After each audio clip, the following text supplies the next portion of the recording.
రాష్ట్రంలో phone tapping వ్యవహారం రాజకీయంగా వేడి రాజేస్తోంది. తమపై తప్పుడు ఆరోపణలు చేసే వారికి లీగల్ నోటీసులు ఇస్తామని మాజీ మంత్రి కేటీఆర్ హెచ్చరించారు.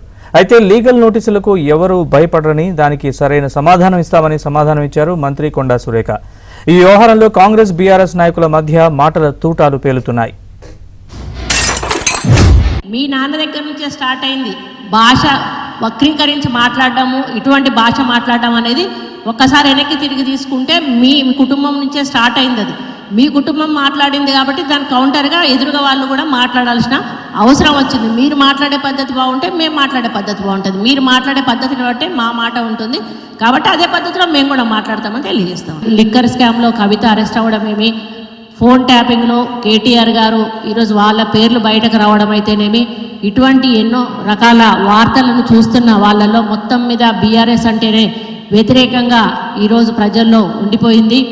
నాకు ఎలాంటి ఫోన్ ట్యాపింగ్ వ్యవహారంతో నాకు ఎలాంటి సంబంధము లేదు. ఈ అడ్డమైన మాటలు ఎవరైనా మాట్లాడితే, చెత్త మాటలు ఎవరైనా మాట్లాడితే వారు మంత్రి అయినా ముఖ్యమంత్రి అయినా తాట తీస్తాము, లీగల్గానే చూసుకుంటాం, తప్పకుండా లీగల్గానే ఎదుర్కొంటాం, న్యాయపరంగానే ఎదుర్కొంటాం. మాకు ఎవరిని బెదిరించాల్సిన అవసరం కానీ ఎవరిని ట్యాపింగ్ చేయాల్సిన అవసరం కానీ లేదు.